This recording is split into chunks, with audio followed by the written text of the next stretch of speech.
Oigan, tenemos un nuevo paquete para hacerle unboxing y pues les quiero enseñar qué nos mandaron esta vez. Ok, mira, esta es la caja. La verdad está un poquito pesada. Nos la mandaron nuestros amigos de Free Fire y pues vamos a ver qué nos mandaron esta vez. Dice así, secretos de Oasis. Trae así como piedritas pegadas y viene como si fuera arena y creo que está muy padre para la temporada. Así que abramos. Dice secretos de Oasis. Ay, wow, como para un safari, ¿no? Me lo voy a probar. Super outfit, ¿no?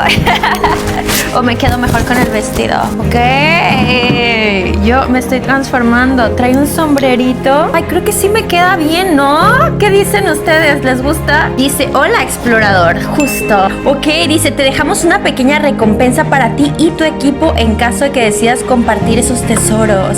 ¿Qué será? No sé qué será, pero vean este código. Si ustedes saben de qué es, úsenlo. Yo no sé para qué sea. Me dicen en los comentarios. Y es